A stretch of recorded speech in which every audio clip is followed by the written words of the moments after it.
You're watching Leafs Morning Take with host Nick Alberga and former NHLer Jay Rosehill. The show starts now. It is the Thursday edition of Leafs Morning Take, and folks, we got the birthday boy. I don't know how we work this out, but Carter Hutton, the birthday boy, in attendance. My co-host today. What's going on, Huts? I'm doing well, buddy. I can't believe you're making me work on my birthday, but I clean shave 39, buddy. So I'm trying to look as young as possible, and happy to be here and happy to share it with you, my man. We were joking with Huts that he looks like, you know, those elementary school pictures from back in the day where your parents like give you the best shirt you have in your closet. They make you gel your hair. Like you look about 8 years old today. Yeah, that's good. That's what I'm going for, buddy. Honestly, when I used to play, I used to like have a beard all the time because I found I got like irritated from all my equipment and stuff. And then now I just grow it out. And if it wasn't for my daughter and my wife complaining all the time about my beard, I probably wouldn't shave. And but this is it. This is clean cut, looking young. I'm only in my 30s, right? It doesn't matter what number you are. I'm just in my 30s. Hey, you look great, buddy. Presented by Bet365. This is the Thursday edition of Leafs Morning Take. As mentioned, Nick Alberga, Carter Hutton with you. Open an account with Bet365 today and bet on a huge range of markets. Whatever the moment, it's never ordinary at Bet365. Use code NATION, all in uppercase today. By the way, our Super Chat charity partner this season is Sick Kids. Want to make sure that your question or comments get on the show. Hit us up with a Super Chat. Proceeds from our Super Chat will go to Sick Kids, ranked the #1 research-intensive children's hospital in Canada and third in the world. And right away in the chat, a lot of wishes for a happy birthday to you, Huts. Oh, that's nice. I appreciate it. Honestly, it's one of those things now where it's like, I don't even know if I want birthdays, honestly, with kids and stuff. This is my big birthday gift. I was excited right here. It's a mug made by my daughter, and it has coffee in it right now. But at the bottom of it, it says, "I heart you, Daddy." So that's something like, that's probably the best birthday gift I've gotten in a long time. So that's what it's all about now. Tammy writes in the chat, Hutton looks 20 without the beard. So Tammy's on to you, buddy. Yeah, Tammy, I've heard about Tammy. I got to be careful here, okay, Tammy? Alert your wife. Alert your wife. Tammy is coming from you. But yeah, Huts, happy birthday, dude. You know, it's sort of funny. I was talking about this the other night with a friend, how like things change as you get older, where it's like the things that excited you, and it's natural, the things that excited you in your 20s and, you know, 15, 14, even, you know, in your childhood, a lot different now, where it's like, I get a gift now. Like, for example, I never know how to act. Like when my parents ask me or whoever asks me, what do you want for Christmas? I have no clue how to respond to that this year. It's like, yeah, I need a new king size comforter and I need a bathrobe. Like, I think shit just changes, you know?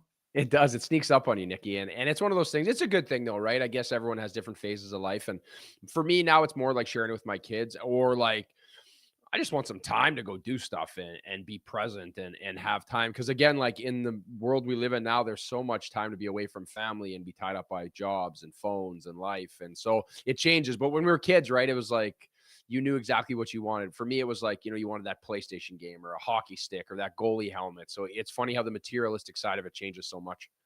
Put it this way, you could still be a Buffalo Sabre and just be in misery. Like, it's hard to believe you haven't been a Sabre for what, like 6-7 years, and they still haven't made the playoffs, and they're still not going to make the playoffs. But luckily, the Pagulas are more focused on a different team right now. I know they are. And, you know, it's one of those things. I think when I left there instantly that year, they started to play pretty well. And I kind of was like, a little jealous, right? Because I'm like, oh man, it was me, right? Like I wasn't part of it. But now it's like totally changed, right? Like I guess human nature. Imagine I leave and then first year they make the playoffs. I would have been a little taken back. But now looking at it, I'm like, oh my goodness. Like I feel for everybody there, all the friends I made, all the people of Buffalo. Like it's been an absolute mess. It wasn't you, Huts. I feel like that was a kiss of death. I totally forgot. It's the Leafs into Buffalo. It's going to be a home game for the Leafs, even though they're playing in Buffalo on Friday night, and the Sabres are winless in 11 games. And I just know how the Leafs do leafy things sometimes, unfortunately. Yeah, they do. This would be the one for them to drop, especially after just like dusting them up on the road there and playing well. And, you know, I did enjoy playing the Leafs at home, right? It was one of those games where the crowd was just rocking, right? It was like you'd skate out for warmups and you'd be like, where at? Like you felt like you're at Scotiabank, right? So it's one of those ones where I know it brings in a lot of the true blue fans, right? Because then they can actually afford to go to a game. Just a roar out there. But yeah, it is very leafy. They lit up, again, Jake Ottinger, one of the best goaltenders on the planet. And then they'll come out against Joe Schmo, who's not named Carter Hutton, by the way. I didn't reference you as Joe Schmo ever in my time as a broadcaster. But they face some random dude. And not that UPL's a random dude or whoever they're going to throw out there for the Buffalo Sabres, but it would be very leafy. But I'm staying positive. The Leafs have been an exceptional story. very consistent. The one note that was brought up in a graphic last night, I think they've only blown 2 leads, knock on wood, long season, but that's a far cry from the previous team, which I love to see too. Yes, exactly right. I think that's something that's important, right? A team that can, hold leads and play like that because I guess maybe not starting on time, but the same sense of like knowing what you're getting later in games, right? Which is super important, especially when it gets down to the second half, right? We start looking at after Christmas. Everyone knows how tight the NHL gets after Christmas. I remember that even for me personally, I would be like, where my numbers were at Christmas was like a big like measuring stick to where they were going to stay almost, right? Because you kind of got into that rhythm and you knew where your team was and who your identity was. And if you can't figure it out before Christmas, man, is it a lot harder after Christmas because things tighten up big time. Huts, do you think they'll have a video tribute for you when we make our first ever nation vacation to Nashville this year? Do you think Bridgestone Arena, they're going to have a big graphic? Welcome back, Carter Hutton. They actually, when I played in Nashville, I played 3 years there and I came back, I was playing for the Blues. They just put up a quick little photo of me with like a few things like, thanks, Carter Hutton. That's it. And I was done. You had Tootsies. I saw Onanen in Colorado got like a full video and I looked, he played 31 games, man. I was like, what is going on in this world? Like that was something that you had to like earn. And we're just soft now. Huts, it's reached the fever pitch, man. I was watching the Leafs game last night. I'm like Chris Tanev, really? He played about 18 games at the Dallas Star, and they had like some intern spent half the day making a graphic for Chris Tanev as a member of the Dallas Stars. Like, be more resourceful with your time. I couldn't agree. I know. It's wild. I agree. It's just one of those things. I guess we want to honor players that played, but like, geez, that's something else. Yeah, I could picture us returning to Bridgestone and they got some like candid video shoot of you at like Tootsie's on Lower Broadway, just like peeled back. Who knows? Who knows what kind of evidence they got floating around there? That's when we used to snap her a little wide, Nikki, because I knew I had 2 weeks between starts playing with Pekka Rinne. And honestly, I was loved in Nashville. It wasn't even like I was like this little elf. They're like, oh, the other goalie's in net, the other goalie, like not Pekka. And then I started doing interviews on the bench in the third period after the 10-minute timeout. They would throw the headset on me, ask me a few questions, and then people started to get to know my personality and they see the human side of you. Then it was like, oh, Carter's playing. But again, I was just like Pekka's little minion, so it was okay. Paid the bills. I'm sure it did. I don't know what it is, but I know way too many people with mugshots from their vacation or their stop in Nashville. Like we're approaching 5 or 6 people. They arrest people for everything there, though. Unfortunately, yeah, you got to be careful. It's different, like IDs. Everyone on Broadway taking a leak outside. That's like the first one. Boom, right in the slammer. You got to be careful. We're like Canada. The cops are probably doing it beside you because it's so cold outside. They're knowing, but. Yeah, I'm not promoting anything. I did a league trip with some buddies like 15 years ago. Maybe it was 10 years ago now. But like one of my buddies got arrested for throwing a beer and it hit a fan at Bridgestone. And you get arrested for that. Maybe a fine, I see it. But they just made it really difficult for him. He had to come back, spend the money to come back. I mean, the case is thrown out the door. But just be smart on this nation vacation. It's coming up Thursday, March 20th to Sunday, March 23rd. First time ever TLN Nation Vacation live podcast, winery tours, taking in the Toronto Nashville game at Bridgestone Arena. Promises to be the trip of a lifetime. We're offering 2 packages, one with flights, $24.50 plus tax, one without, $12.99 plus tax. Hotel rooms, by the way, are double occupancy. For more information on how to book, head on over to nationgear.ca or check out the link in our show bio. Life's too short for ordinary vacations.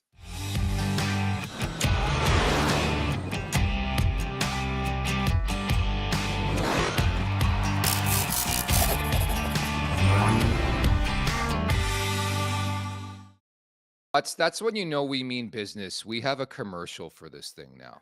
Yeah, it's legit, buddy. I'm excited. I'm looking forward to that. It's such a good city. I haven't been in a while, and we'll be able to stop by the winery, get some samples, check it out. We'll do an on-location show, I believe is the plan. And it's going to be, this city's awesome, man. It's we can go every night and have a lot of fun. I know there were requests a couple weeks back. People wanted to room with us, like Jay Rosehill, room with me. I know you're off the table. You're bringing your wife, right? I am. Yeah, we don't get down there enough for me not to go. And that's probably because she's seen what I can do in Nashville on my own too. So no, it's honestly, we have lots of good friends there, and obviously having the business, it's a good reason for us to come back and to be part of this is something that I'm super excited to be with. So good luck, whoever you're sleeping with, my man. For $4,000, you can room with Hutsy and his wife. How about that? I love it. Hey, we'll up the price. We'll bid it. We'll put a little auction up, eh? Dude, the most infamous quote of Jay Rosehill's tenure as the host of the show, in fact, didn't even happen on this show, It happened on Daily Face-Off Live. We were covering the trade deadline. For some reason, they had me and Rosie on for the entirety of the show. I think it was before you joined. And I forget it was traded. Who were those? Man, what was his name again? There was two brothers. The Ritchie brothers were traded in the same deal for each other. And Rosie brought up a wife swap. It was the funniest, one of the funniest moments of my broadcast career. And this was like maybe 8 months to Rosie's tenure as a broadcaster. He's come a long way. Still with the comments, though. That's okay, though. You need that. You need a little bit of color, I think, behind the curtain, right? Something that's funny, especially nowadays, especially on YouTube, right? Sometimes when I do the radio, I start getting into something where I think I'm being funny. Then I'm like, whoa, dial her back. Remember where you are. You think you're sitting around a table having beers with your buddies. But I love it. Rosie he wears it on his sleeve, and there's nobody like him. Hey, you're the man, you're the myth, you're the legend. We love you here at Leafs Morning Take, Huts, and we love Rosie as well. We love everybody in the chat, usually as well. Usually I say, because sometimes people just chirp us for no reason. For the most part, majority, we do love you folks. In support of Sick Kids, make sure to get those super chats in. We are taking your Great Clips inbox question of the week, and we'll highlight one later on here in the show. So make sure you get those going in the chat as well. At the Leafs Nation 401 on YouTube, at the Leafs Nation 401 on YouTube. Again, hit that subscribe button, hit that like button, Leafs Morning Take, wherever you find your podcasts. And don't forget to visit theleafsnation.com. Got another special guest on today's show, a longtime NHL broadcaster, panelist, longtime TV producer, executive. John Shannon's going to drop by in about 20 minutes here. Yeah, you know what? Honestly, I'm looking forward to that. It's nice to have someone who's been around for a long time that have seen the different trends in the game and teams, and what his feel is of this team and just the league in general, right? Someone who's kind of been through it. Yes, I played through it, but it's different playing through it than being on the media side of it, right? I feel like even with you, talking with you, you've been on the other side for so long. I feel like I've learned so much more even in this short tenure where, yes, I have the experience, but that outside perspective is something that's unique, and he's been around a long time. Nothing gives me more satisfaction when I ask Cuts to host a show, and he's like, wow, that's harder than I thought. Yeah, I do. I do the ad reads, and I just stare down at my paper and I try to figure it out. I can barely read a book to my kids, Nick, and they have half of it's all just pictures. So, dude, I'm borderline dyslexic. That's why I screw up half these ad reads. I try my best, folks, but I have them in big font too. But I read ahead. It's tougher than people think. I know Biz Nasty took a lot of grief for that. When podcast ad reads just came out, but they're hard, man. I got to read them 18 times before I try to nail it at least. Yeah, that's what you said. I do that too. I get ahead of it. I predict what words are coming or something. I don't know. It's brutal. Reading is an art, and I don't do enough of it. Maybe I'll get back to it. It's hard with podcasts. Everything's in my ear. It's easy than reading. Pretty simple to talk for a living, I will say that. So the Maple Leafs, Huts, 5-3 win against the Dallas Stars. They're 7-3-0 with Austin Matthews back in the mix, 6-6-2 on the road. 7 straight meetings now they've won with the Dallas Stars. We talked about this on yesterday's show. Rosie's not a big subscriber in data analytics stats sometimes when it comes to betting, but I jumped on that. I got to play the Leafs at plus money, which I did last night. They took care of business. But my lasting memory of that game, shitty ice. Dude, I felt like there was a sniper in the building. Not to be insensitive, but these guys were falling. Sam Steele took 15 spills. He was trying to draw penalties. It was a weird, wacky night. But is Dallas characteristically known for having shitty ice, or it was just a one-off? I can't it definitely isn't a great place for ice, right? And there's certain places that have bad ice, and it's something that is noted. You know who I used to play with? They actually have a player rep. So the trainer for the team, equipment manager, he would rank the ice after a game. Every single game in the NHL, they have a sheet of paper where they rank the ice, and they have a player do it. Alex Steen used to do it when I was on St. Louis, and he used to tear into it because he would get so mad because you'd go and play a rink or you play a style of play where I think last night that actually hurts the Leafs, truthfully, because they're a skilled team. They play a certain style of game, and then when the ice is unpredictable, man, does it make it tough. And sometimes those warmer arenas, especially come playoff time. I remember in St. Louis, our ice was so bad. Nashville in playoffs, our ice was so bad. And honestly, I guess if you're playing a skilled team like the Leafs coming to town, it's almost plays to your advantage for the Dallas Stars. It was just bizarre watching that first period specifically. And weirdly, it was Toronto's big boys, couldn't even stick handle, couldn't get off a release. They were falling. I don't know. I don't know if it was just that type of night, but that was the one thing I really noticed. And then they got cooking, obviously, in the second half of the game. But the big boys for Toronto had the major league yips. But I don't know if it was diving. I don't know if you saw the video I posted of Mason Marchment. I think he left the game due to embarrassment. He didn't come back. He tried to get up, and he snapped his stick and fell down. initially when I saw it, I'm like, did he think Bobby McMahon like touched him and he embellished? But like he didn't. He snapped his stick and he fell again.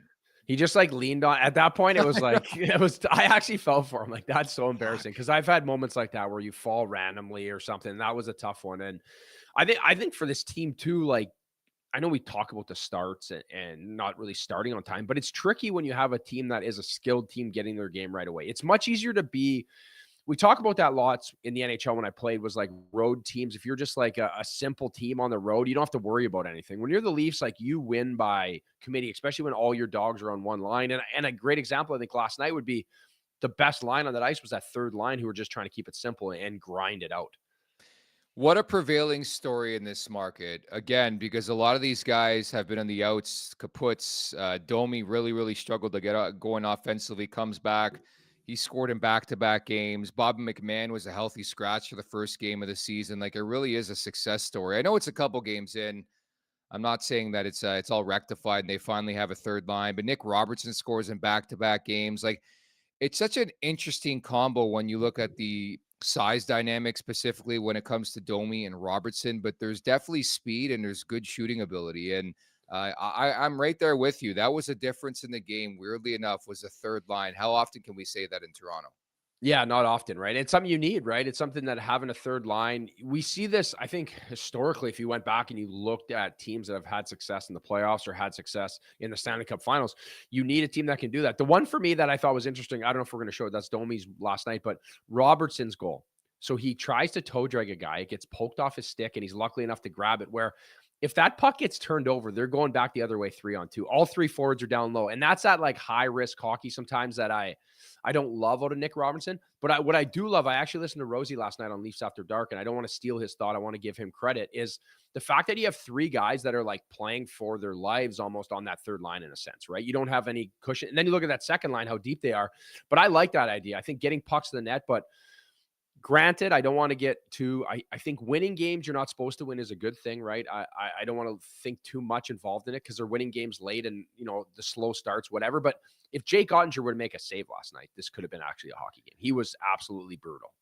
Yeah, I think he was awful. Again, I got to credit the Maple Leafs still. Like, for one, it feels so weird to see the Leafs win games like this, where this has been the story with this team for the last decade, where they'll grossly outshoot a team and their goalie can't make a save. And now they're getting fortunate enough to get those saves. Joseph Woll, I thought, was great last night, 36 saves, and they're winning these games. Like, man, they were being outshot 20-6 at one point, and they were leading the hockey game 3-2. It's all about execution. It's all about the timeliness of saves, and they've been getting it throughout this season. But it just kind of just shows you what kind of team they are as well, too, right? They're a team that doesn't need a lot of chances. You even talk about how bad that first line was. Yes, there's going to be nights where your goalie has to make saves. We don't want this to be a regular event every single game, which I think it kind of has. We've almost come to trust that sense. But I also think for Joseph Woll, there was some big saves last night. That one in the third on Heiskanen, that was an unbelievable stop on that 2-on-1 backdoor cross glove save. And the fact of the matter is, he just looks like his confidence is like exuberating, right? He just looks like a guy who's patient and playing well. And on the flip side, Jake Ottinger, that's the problem when you're a calm, big, like patient goalie. When you're off, it looks like you're not trying. Like, I remember Carey Price used to take a ton of abuse for this. They'd be like, oh, he looks like garbage, he's not trying. It's like, well, no, that's like how he manages the position. But I think for this Leafs team, it's a big road win too. Any way you want to slice it, they found a way to win on the road. And especially, I thought their game got better as the game went on, which is always, I think, something better. But starting on time, I guarantee you they're not too happy about that. And I'm sure it's something that gets talked about in the dressing room. Oh, for sure. Like, I don't know what the statistic is for sure, but I think it's like 6 of the last 7 or 6 of the last 8, they surrendered the first goal in the game. And that's got to change. If you're playing catch up all night long on a routine basis, you're going to start losing some games. But yeah, it's one of those games where, like, I don't think they deserve to win, but found a way. And some guys elevated. The third line was a big story for me. And I was curious to get your thoughts on the $35 million top line. I thought they were dreadful in the first half of the game, but this is why maybe you have that combination together, especially when the second line's playing the way they are, the third line's contributing, and then the fourth line is what it is. But the fact that they're so potent, these guys are so talented, they can beat you at any waking moment. And that was a story for me in the second period. I thought their first couple of shifts in the first into the second, they just looked abysmal, dreadful, terrible. use your adjective, but you give them a little inch of hope and they're going to make you pay. And then Nylander scores that goal. And I thought they really started to cook after that.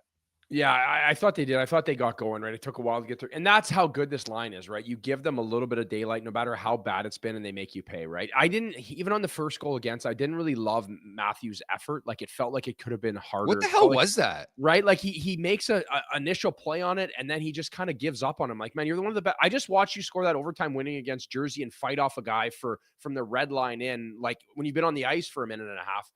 You know, I guess maybe that stuff is a little bit warranting where they don't have a guy on that line that isn't just an absolute star. But the fact of the matter is they're finding a way to win right now. They have depth. The problem with that line for me is I find when Marner's with Matthews, it's almost like he's trying to force the issue more to Matthews instead of just letting it happen organically. So, but again, I think that's just where they're at right now with the second and third line playing as well as they are. Yeah, and they keep winning, and I get there's this expectation. There's another level that Austin Matthews, can get to, needs to get to. But I was just really trying to figure out what he was trying to do in that first goal. Maybe it was something as little as thinking that there was a defenseman there. He didn't know the guy was away free on a breakaway because it was so bizarre how it broke down. Yeah, like especially how he attacks him from the outside, right? He goes after a stick instead of like if he just drives that middle lane right from the start, he's going to angle him right out of the play, or he can just contain him and ride him off into the corner. So it was kind of an odd play, I thought, for Austin Matthews, especially a guy who is as powerful and such a good skater and strength and just general awareness. It just looked like a bad play. Maybe on a normal night, it gets swept under the rug, but I think maybe because of the way their start was and the way they played in that period, it looked like they were out. Maybe they had a night out in Dallas. Who knows? Hey, I don't blame them, especially it is the holiday season. I'm sure they had like an ugly Christmas sweater party at some point here, or maybe they're about to have it and they just let loose a bit. And quite frankly, I think they deserve it. Not so much the power play. I know it's a distant memory in that game. They only got one peeper. That might have been their worst power play of the year. And that's what gets me going about this top line. If these guys can't figure it out in the power play, why can they figure it out on the line? Because I will say, yeah, they contributed. They got their goals. Nylander gets the empty netter, but defensively is where I wonder. And Craig Berube had those comments prior to the game, especially in the first period. Dallas is working them. I believe Marner and Matthews were combined -4 in the game too. Yeah, that was tough. So, and that was a tough one. But I also think this power play, it's like, again, I think sometimes they're trying to do too much, right? They're trying to make it too cute, where some of the best power plays I ever have seen are like the ones that simplify it, right? Mm-hmm. Retrievals, get it to the top, pound it to the net. Retrievals, get it to the top, pound it to the net. Then it starts to break down. You start to create more. And obviously, I'm sure these guys know what they're doing. Trust me. They know a hell of a lot more than me and you do when it comes to the power play. But I think at times it tries to get too cute. And when things aren't going well, I think that's when you need to simplify it. That's what I found throughout my NHL career. For majority of teams, when we've struggled, when we got back to basics, we've had the most success. At the Leafs Nation 401, hit that subscribe button, hit that like button once again at the Leafs Nation 401 in support of Sick Kids. T. Camp Bull sends us this super chat. Thanks for getting me through the workday. Go Leafs go from Metro Detroit. God bless the kids and those working to help them. Very well said. I love that. Yeah, it's nice. That's nice. From Metro Detroit too. So yeah, he obviously came over to the Leafs Nation after watching the Wings here. This Yeiser plan's not going too well. Oh my! Again, I thought this guy was the second coming of whoever, the best GM in NHL history. But this plan is now like 15 years long, and it's not much of a plan anymore. And they're going nowhere. They got no crease. Like Cam Talbot's like 4,000 years old, and he's their number one goalie. Like I'm still waiting for Sebastian Cossa. Maybe next year. Yeah, who knows? You think they would go to him, but yeah, it's tough. And obviously, I love the super chat. I love the Sick Kids. Good shout out. And the Sick Kids got me in Porter. I was just in New York City with my family. We flew Porter. They get you. They wrote me in super chat for Sick Kids. I love it. So this is great. They're raising a lot of money. I think it was 3-1 they were matching. So it was awesome. Very well said. Doodad, super chat goes to Sick Kids. Yeah, it's a new venture that we entered last week in support of Sick Kids. All your super chats. They're in the mix now, so we love that about this show. And I love the support as well on this show throughout the season. So David Kampf returns, missed 12 games, a lower body injury. I know you're rolling your eyes, but he's back in the mix, played 13.56 +1. You're not really going to get much from the fourth line as long as they don't get scored on, whatever is my feel, I guess. Yeah, I agree. I think from this line, it's kind of, the odd goal maybe here or there. If they're not getting scored on, that's pretty much their job, right? Is to try to eat up some minutes. And that's a tough job to do. Trust me. There's a lot of guys that play in the NHL. Just getting the puck out of your zone at times can be tricky and owning a wall. So for them, I think I thought he was decent. Again, what has he ever really done for us too? In that sense, right? He kind of, he's vanilla. So this is the thing, what you need a steady fourth line, right? It's nice to start to see some bodies come back into the lineup and see where they're going to fit and actually start to get a little bigger picture of like where this team is headed and what we have coming for the playoffs and where this dynamic. And yes, there's going to be ebbs and flows where the first line's going, the third line's going. That second line Tavares has been awesome. Yeah. But at times it's going to go stale. You need to distribute that, and that's where you need depth throughout the lineup with NHL players. JS writes in, Kampf can win a face-off and solid on the PK. Fair point. Tammy writes in, I forgot Kampf was playing last night. Didn't notice him. But I think if you're not noticing Kampf, that's probably a good thing. Like, I've used some defensemen that way sometimes too. Yeah, that's something I think we always use for like fourth liners or like, that fifth, sixth pair defenseman. It's like you want him to play and not even notice him because he's just making simple plays. He's not making mistakes, right? Or he's not doing anything too fancy, staying in his wheelhouse. But again, you need those depth players, right? And these guys are so talented in what they do, right? And they need to own that role, and I think that's what you get from him. Hey, Huts, what's your view on the crease, man? We need a summit. You fucking goalies, dude. I'm sorry. There's always something there. I was watching the Vancouver game last night against Utah. Thatcher Demko fell weird, gingerly, like grabbing his hip, and like in Canucks Nation, they must be going nuts right now. They like.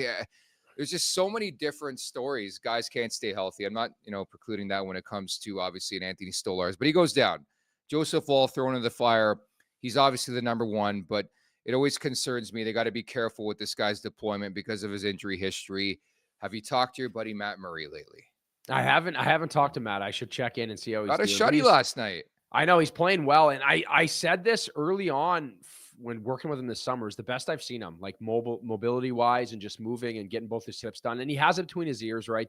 He's a big guy. He fills a lot of space. So I wouldn't be surprised if you see him at some point getting some games, because this is where they need to be careful, right? I never had a chance to get on the show, but I didn't love the Stolarz coming back after the Jersey game, truthfully, because I've been in that situation as a guy that I was a 30 game guy, 25 game guy, and then I became a starter. And to sustain playing 4 games a week or 3 games a week, and like the extra demand on your body is so high, right? I remember Stolarz manages the game a lot different than I did. I was a smaller guy at 6 feet, 6'1". He's huge, right? So he doesn't do as much, but being able to turn it back on, little injuries, things pop up. And I don't know if this was already there, but I didn't really understand that start for me, Nick, especially having the Ducks there. You had Woll ready to rock. He could have played. Now you're in a situation where it's like, now how do we manage Joseph Woll? Yes, he was great last night. He was a very busy. Do you go back to him again, or do you start spotting some starts? That's where I think you need to start working in Hildeby, or you get Murray, or you get someone to have a little bit of faith to protect him, right? Because at the end of the day, yes, you need to win these games, and yes, you're trying to establish something. I think Woll's ceiling is very high, but I also think you need to be smart how you manage this situation. I love the goalie apologist in you. Well, my only thinking was that it was Anaheim and it was one of Stolarz' former teams, and that's why they put him in there. It's the NHL. It doesn't matter. I throw that out the window. It's different if it's like Marc-Andre Fleury going back. Like, he didn't even play in Pittsburgh. Like, I think at the NHL, you do what's best for your team, not what's best for the individual, in my truthful opinion. Regardless, they're going to find a pebble in him at some point, right? Yeah, it's there. There's pebbles. There's some pebbles in there, right? What a just very, very Toronto injury. The following interview is brought to you by Charm Diamond Centers. Get custom ring building delivered in less than 4 weeks with the Charm Masterpiece program and an unbeatable pricing policy. Charm Diamond Centers is proudly Canadian owned and operated since 1972 with more than 85 locations across the country through Charm and their sister brands. For more information, go to charmdiamondcenters.com as we bring in John Shannon. John, how's it going? Happy holidays. Yeah, Merry Christmas to you, both of you guys. Thanks, bud. Great to see that face as per usual. We'll start. You're lying. You don't. It's just token, speak on this show, John. I don't actually mean it, buddy. I think Carter's doing a hell of a job, Nick. So. Oh, thank you. You're gonna make me blush, John. What were your thoughts on the win for the Leafs in Dallas last night? Well, it was a Berube game. I think that's probably the best way to put it. I mean, it wasn't as if they blew the Stars out of. I think 19 shots on goal is kind of an indication of quality over quantity. And then the storyline of depth playing a part of this hockey club. And it's something I think that a lot of people have wanted to know for a long period of time is, do they still have to always rely on the core four or, the top six to get things done? And quite frankly, that seems to be morphing into a team that has a great deal of depth. Yes, and I think that's a positive thing, right? I know teams, you got to find different ways to win at different times. You see that all the time throughout the playoffs. But, Nick Robertson obviously has a good night. That third line was going. Are his days in Toronto numbered, or is he, finding a way to fight through this? I think, Carter, the challenge would be for Brad Treliving to say, okay, listen, first of all, he's not costing very much. So, we can be patient that way. But is he the type of guy that could, get dealt somewhere and then cause havoc every time he plays somewhere else? And people are starting to lament that, why wasn't he like this in Toronto? I think last night, what is he, 5-0 against his brother? I think last night proves that this guy does have some talent. So I think you have to continue to stay invested in him. And with the way the team is playing and how the team is playing in its own zone, can you be patient with him? And I think the answer is yes. The Domingue McMahon Robertson line was good last night, but let's see him when they're not playing against Jason Robertson. Let's see them on a consistent basis for 10 or 12 games. And I think then you'll get a better indication of whether Robertson's worth investing in, or then just trying to say, hey, okay, it's not working out. We have better guys that can fit that role. John, to your point, I think the one thing I've really noticed so far with Brad Treliving in Toronto is his patience. Is this just a veteran guy who's been around before? Because again, there's been, different opportunities throughout this early season, guys in IR and that, where it felt like a roster decision was coming, then it didn't drop. Is that just part of the profile of Brad Treliving? I think it's in his DNA, Nick. I think he's a guy that looks back and, he measured twice, cuts once. That's the type of thing that he wants to do. He's been through a lot. He had a lot more. I'll tell you what, he had a lot more pressure internally in Calgary than he does in Toronto, because I believe he has a great deal more support this time around with Keith Pelly and with Brendan Shanahan around than he did with ownership in Calgary. And I think that's an important thing to note as well. So Brad can take his time. It's also easier to take your time when your team's winning more than it's losing. So the patience goes hand in hand with the record. And I think that's an important thing to note.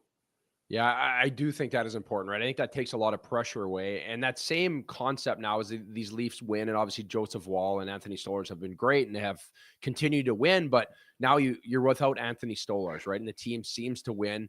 At some point, do they keep playing Hildeby, or do we maybe see Matt Murray here when they try to give Joseph Woll some rest during this little stint here with Stolarz out?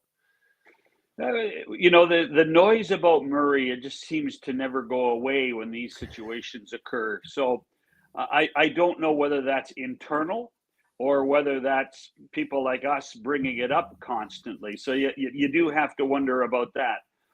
The other thing that I would say is that I really think there's a belief in Hildeby in this organization and an ability to give him a chance.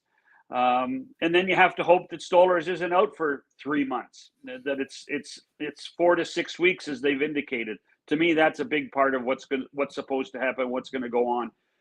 Joseph Woll was supposed to be this guy. He was supposed to be the starter. Anthony Stolarz was supposed to be the backup. It was probably supposed to be two games for Woll, one for Stolarz, and it's worked out almost the opposite when you consider how well Stolarz has played until the injury. So I think that if you go 2 games for Woll, based on whether there's back-to-backs or not, like this weekend, and then Hildeby gets a chance, then I think that's probably the way they should and will go until Stolarz returns. John, I tell you right now, when the Leafs say somebody's day-to-day, I brace for the worst because it's happening way too frequently. I'm just curious, again, not to date you. You've been around for a while. What are your thoughts, or how do you feel the Leafs, handle situations when it comes to injuries? Because it's not the first time we've dealt with something like this. I don't think the Leafs are any different than any other team in the National Hockey League. I think this is something that on a local basis, people start to roll their eyes at and think that it's only happening to their hockey club. Nick, trust me, it happens everywhere. Carter, you know that. I mean, every time you were hurt, somebody from the organization, whereas the PR guy or an assistant general manager, would come to you and say, "Here's what we're going to tell people. Here's what we're saying. You better, buy into it." And I think I think the Leafs are no different than anybody else. Yeah, John, you're not wrong. Yeah, there's been some times you just keep your mouth shut about injuries and even like when it was better superstars, right? We would be told as a team, like, hey, this is what you say and this is what you don't say. And speaking of stars, someone who's really stepped up this year for the Leafs, obviously Tavares, right? I think we've seen that now with some of these guys that didn't make the Four Nation Cups are playing so well post, I guess, cut. Maybe the pressure's off. He's lost the C. Is there a chance we see an extension for him in season, you think, or where are they at with John Tavares? I don't think they're in any hurry to sign John Tavares to a new contract. I think we all know that John Tavares wants to play in Toronto. We all know that it's going to be a team-friendly extension when it occurs. Perhaps the biggest discussion is, what will the term be? Is it going to be 2 years? It's going to be 3 years. But they're in no hurry at this point, and it dovetails, I think, with everything else they have to do. How much money will be available for John Tavares? Remember, this is a team that in previous administration, albeit, they got Jason Spezza for $1 million. I'm not suggesting Tavares will take $1 million, but I think that he will get something that fits well within the Maple Leafs cap plan in order for the Maple Leafs to continue to find better, more profitable players to play for this hockey club as they try to find a way to end the drought. Tell you what, John, as a content creator in this market, I love it. They got a $35 million top line. Your thoughts on the big three playing together? Well, I tell you what, it's funny. I have become such a huge William Nylander fan. I just love the way he plays. I love the way, and I think he drives a lot of people nuts. I think he drives some of the coaches nuts at times too. But I just love the way Nylander plays. And I think Mitch Marner has gone to the next level as well. And to me, the guy that is, remember, they were 7-1 without Austin. So when you could put Austin Matthews back into that mix and put those three guys together, it is as prolific a line as we've seen in a long time in the National Hockey League. Not just the Maple Leafs, but the National Hockey League. I wonder, though, I mean, this team did so well without Austin that are they trying to put everybody together to get Austin back going? What is the goal of this? And by the way, so line 1 is what it is. Line 3 is what it is. It's all because John Tavares can play second line center. I mean, at the beginning of the season, we all thought Tavares was going to be the third line center. And now, as prolific as he's been, it allows them to load up on the first line, and it allows Max Domi to go back where he should be as the number 3 center. Yeah, and slotting is obviously so important, right? I've seen that for so many years, having guys playing in the right role. And I guess maybe I'm newer to this other side of it, right? I've always been in the moment playing and a few years removed here, but it feels different in Toronto. It feels like this team is built the right way. I was played for Chief. Is there something you think this team needs as we start to creep near the trade deadline, or is it, just kind of wait and see here? I think everybody always thinks they need two things. They need one more physical defenseman. I think every team in the league says this, and I think that somebody says, well, we could probably use another center. We could probably use another top 6 forward somewhere along the way. But this team's a heck of a lot closer than most. I think right now, I think the Maple Leafs are the best team in Canada. I think the Maple Leafs might be the best team in the Eastern Conference. But there's a caveat to that is, will their goaltending hold up? And Joseph Woll did the job last night, but they need to make sure that their goaltending can hold up. But right now, when you look at, I do a lot of stuff in Winnipeg, Carter, and we talk all the time in Winnipeg about the depth of the team and the ability for contributions from everybody. The Maple Leafs are seeing that as well. The Maple Leafs are seeing a comparable level of contributions. When you have all 12 forwards play the game for more than 10 minutes, something's going right. That there's a confidence in everybody taking their regular shift. Even Ryan Reeves played 10 minutes last night. So from that perspective, that's a real positive for this hockey club. But everybody's always trying to, get the extra guy. If you're going to go deep in the playoffs, which is something that's unheard of in Toronto, you're going to go deep in the playoffs. You need 9 defensemen. You don't need 6. You need 9 defensemen. And you always need another forward to be able to contribute at some point. So I don't think the Maple Leafs are any different than the other 31 saying we need another top 6 and we need another physical defenseman to play the game. What do you think about another reunion with Luke Schenn? I think he fits the mold of what we're talking about. I don't know what's going on in Nashville. You wonder what the thought process is there with what's happening. I think Luke Schenn, who has reinvented himself a number of times, could probably be a real asset to any hockey team he goes to. I'm not big on speculation of trades, Nick, but the name is out there, and that Nashville is figuring they have to do something either to get from under a couple of contracts or just change the scheme. If I'm Barry Trotz in Nashville, who traded, they traded Matthias Ekholm a year ago, I'm not trading any good, solid character defenseman again. I'm not. So it might be a little too much to think, but if you're a Maple Leaf fan, and I think you'd want Luke Schenn back playing at some point, maybe not every game, but as part of the depth of the defense.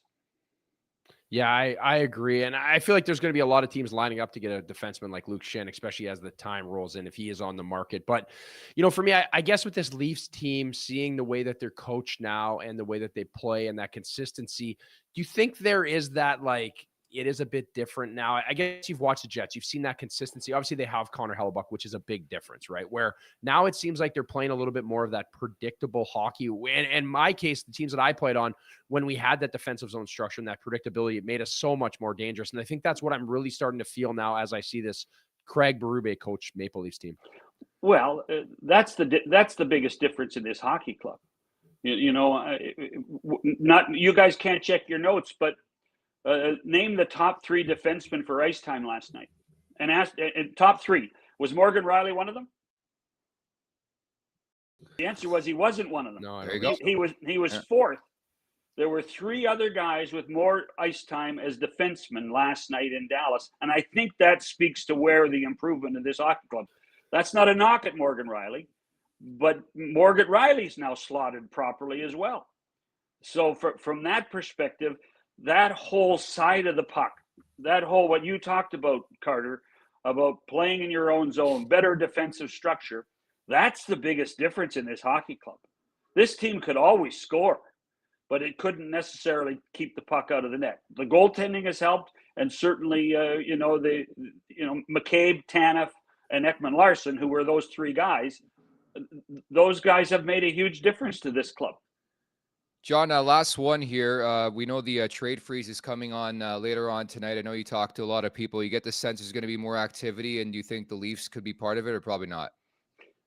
I'm one of those guys that I was proved wrong yesterday. I think most people have the trade freeze already started.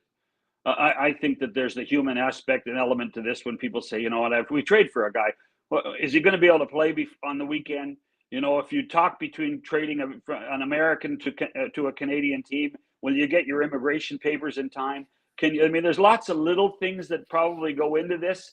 So my thinking is for the most part, most teams right now, the trade freeze has already begun. And if I'm the Maple Leafs, I'm not sure what I'm trading. What am I doing right now? Take your time, find a way. You still have cap issues if you're going out to find big bodies and big numbers. You're probably going to be doing it more in the new year than you are right now. Patience is a virtue. I know you hate talking about yourself, but you got a new podcast coming out with Darren Millard, right? January 3rd, 100% hockey. It's going to look at I tease the guys at the NHL. It's going to look at the National Hockey League outside or west of the Hudson River. And so we're going to have some fun 3 days a week starting just after the new year. And by the way, just as a quick thought, I know you guys got to go, but I met Carter's dad in Buffalo one night. I was down there doing an Oiler or a Flames game, and I met Carter's dad down there, and he was telling me how proud he was of his son playing goal in the National Hockey League. So It's a thrill to meet you, Carter, and you've done a hell of a job on this side of the microphone as well. Oh, thanks, John. And there's not too many people around the rink my dad didn't run into. So he liked to find his way around and trainers or security guards. But I appreciate it. It means a lot to him. It means a lot to me as well. Thank you. Well, that's what guys from Thunder Bay do, right? That's what guys from Thunder Bay do all the time. Yeah, very well said, John. Appreciate your time. Merry Christmas. Happy holidays. We'll talk soon, okay? Merry Christmas, boys. See you, John. The one and only John Shannon. Had the luxury to work with John over at Sportsnet, salt of the earth, man. And that's great, man. I've still yet to meet your old man. I got to do that. Yeah, you will at some point. And honestly, you know what's funny is my old man, as soon as he said that, it like jarred right back in my memory, knowing him. My dad was he just wore it on his sleeve, right? He's just a blue collar guy from Thunder Bay. And I always used to laugh in Nashville, my first year in Nashville. He had more pull around there than I did. I would come off the rink from pregame skate. He'd be like sitting in the room beside guys talking. And like, I'd be like, man, what are you doing here? Like, I'm like scared for my life and you're just walking around. But he was one of those guys. He was lovable. And, I'm super fortunate to have him in my corner. And obviously a lot of guys, actually people in Nashville, when I reached out, I was coming and they were like, you better be bringing your dad. First thing they said to me. Nation vacation. Is your old man coming on that trip or what? No, I don't think so. But yeah, we need to get back there though. He's a beauty and I'm glad to have him. That's for sure. Shout out to Hutz's old man. Shout out to John Shannon as well for dropping by at the Leafs Nation 401. Hit that subscribe button. Hit that like button. It's time for the Great Clips Inbox Question of the Week. With more than 4,400 hair salons throughout the United States and Canada, Great Clips is the world's largest hair salon brand and official hair salon of the NHL. Salons are locally owned and operated and open 7 days a week. Your time is valuable. Use the Great Clips check-in app, see the wait time, check it on your phone, and get your haircut when you want. There's no doubt Hutch checked out Great Clips and got that haircut, that beautiful cut, the last time he was out. Gary K writes in, is the third line legit or just a stopgap until Robertson is traded and we get a real third line center? What say you, Hutz? No, I think it's legit. I think it's one of those things where you have a guy, a veteran like Domi, who can play hard and grind away and kind of lead the charge. And Bobby McMahon is really coming into his own, a big, strong player that can play in that situation. I think the wild card again for me is Nick Robertson, right? He's been good, yes, but I need some more sample size, truthfully, before I'm totally going to bite into that apple. And I think this team has a great chance. They're structured well. And a key word I think John used a lot there was just the slotting, right? I think that is where when you get guys to play in the right role at the right time, it makes a team like much higher dynamic, right? Where when you start to extend guys out of their norm or they're trying to play in a situation they're not used to, sometimes it can go well and you can see how guys can really develop, but at times it can be a big hindrance. So I don't mind this third line, but I think as we move forward, this is something you kind of keep a pulse on. I'm sorry, Hutz, in this market, I take everything with a grain of salt. I don't think it's legit. I think Max Domi is better served to be a winger than a center. I think it's quite clear they're going to look for a center in the next couple months, whether it's internally in Fraser Minton, who's right now down in the American Hockey League. He scored, by the way, in his return. Matt Murray gets a shutout in that game. I just don't think there's staying power. We've seen this time and time again with not just this team, but every team where a line has a hot stretch of a couple games. If I recall earlier the year, well, they've had success a bit lately, but the Pacioretty trio with Tavares and Nylander has been good at points and times. Like I think that's just the ebbs and flow of a season. And this third line is cooking right now. Doesn't tell me they're going to be cooking, this time next week. So I take it with a grain of salt, and I don't think it's legit. I think they're going to look for a center. And I still wonder long-term, like to me, if Nick Robertson's not producing offensively, I don't know what his fit on this team is. So if he continues to contribute, I think he stays, and I think he stays in that lineup. But again, he's been very inconsistent so far in his career.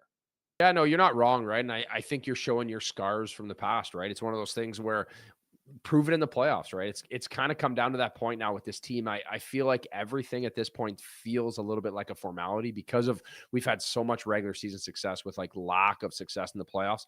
And yes, we hope it's going to be different, but I guess maybe I'm trying to be that glass half full kind of guy, right? I think that's the way I love it through life. But I also agree there is a little bit of hindrance and you always need depth. But the problem is this time of year, like John touched on, I think everybody knows that. Everybody's looking for that defenseman. Everybody's looking for that center or top six player to add to your lineup, right? And again, if Joseph Woll and Anthony Stolarz can keep playing the way they are, they can really hide some of those blemishes in the lineup. For more information, check out greatclips.com. Great Clips, it's going to be great. Leaf Nation 67, this guy is written in the chat about 8,300 times today. He wants us to bring up the fact that he called Max Domi scoring a back-to-back games. So congratulations to you, Leaf Nation 67. his call for tomorrow night against Buffalo is an Oliver Ekman-Larsson goal. And he wants to come on the podcast because he called an anytime goal. I don't think that's how it works. I don't think so either. I played 10 years in the show. I could barely get on the show. I had to beg and, plead to get on there. But I like the call. I think, though, if you show the bet slip that you bet the pick, it's easy to just say you're going to take something. That's easy. But to show that you put some money on it, that's put your money where your mouth is. It's weak ass shit, man. Producer Vic makes a great point. I haven't even been on the show, and he's Producer Vic, right? It's a steam company to get on these morning takes. So when you make it, like you almost deserve like a participation ribbon for doing that. Yeah, so Leaf Nation 67, you are not going to be on this podcast anytime soon for calling an anytime goal.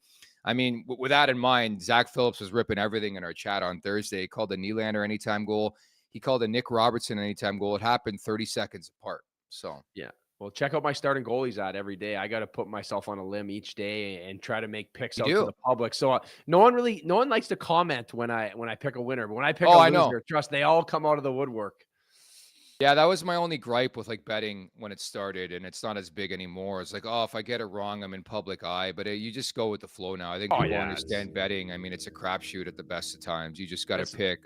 Trust your expertise as a former player too, right? Yeah, that's life of a goalie too, Nick. It was the same thing. Everyone would throw flowers when I played well, but the certain first time I had a rough game or something happened, they'd be right out there. The boo birds would be out. So it is what it is. Leaf Nation 67, 3 games in a row, with players not in the core four. So he's building a resume. Nice. Building a resume here. Yeah. He's got to figure it out. You know what I call figuring it out? Hit that like button, hit that subscribe button right now. A lot of you in the chat right now don't match up to the amount of likes with this show. So at the Leafs Nation 401, hit that subscribe button, hit that like button. I don't know who scheduled your birthday, but like overly busy. Like according to sources, you're actually co-hosting the sheet later on today with Jeff Merrick. Is that true? I am. Yeah, he was just texting me. We're talking about the show, getting it kind of dialed in. Yes, I got double whammy. The birthday show, they're rented. I'm like a rented mule today, buddy, on my birthday. So we'll see. But this is good. Stay busy. I got to have stuff to do. So I love it, and I enjoy being on this. I'm grateful for the opportunity more than anything.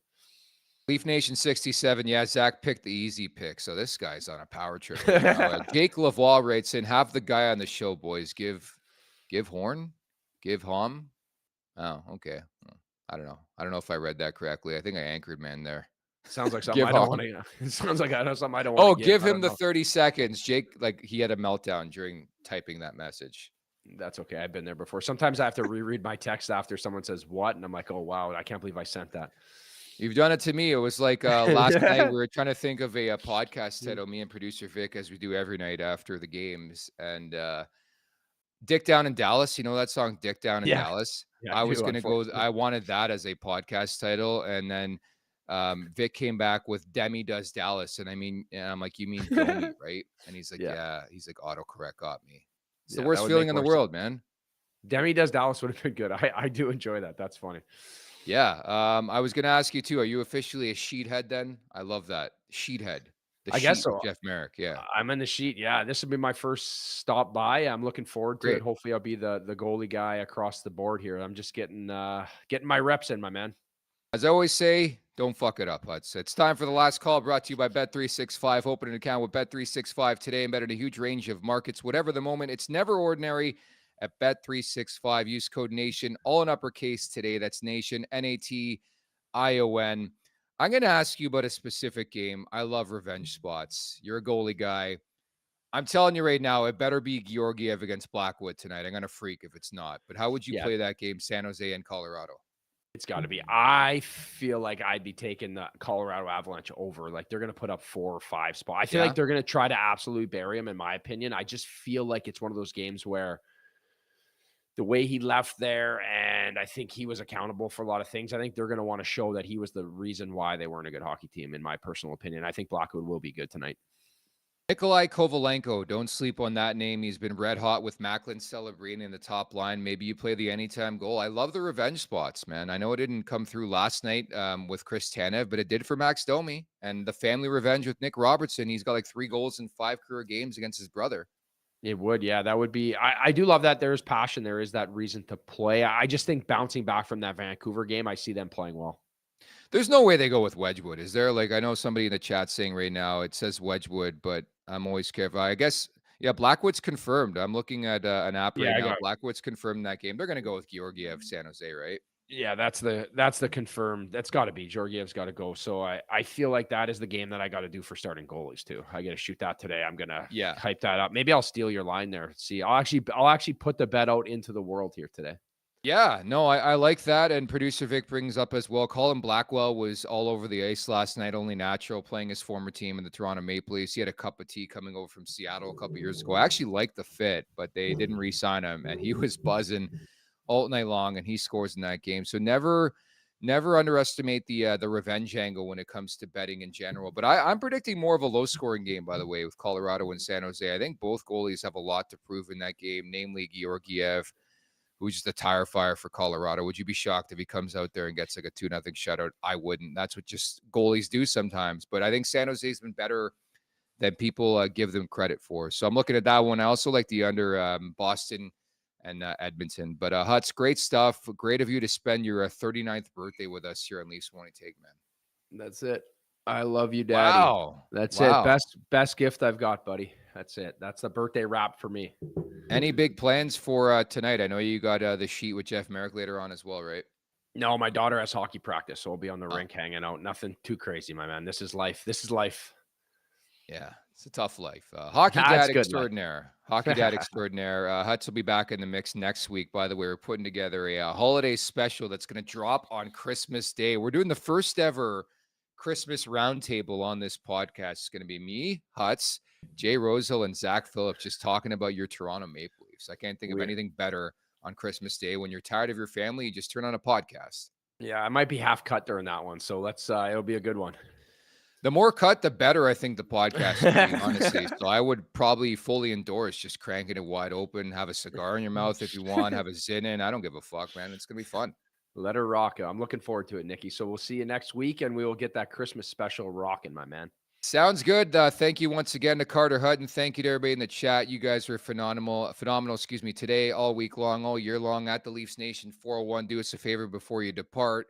Hit that subscribe button. Hit that like button. Leafs Morning Take wherever you find your podcast. Make sure to leave us a 5-star review. Don't forget to visit theleafsnation.com. Thank you to John Shannon for dropping by. Thank you to producer Vic. Jay Rosehill back in the mix for the Friday edition as we preview the back-to-back this weekend at Buffalo Friday, home to the New York Islanders on Saturday. For Carter Hutton, I'm Nick Alberga. Thanks for watching.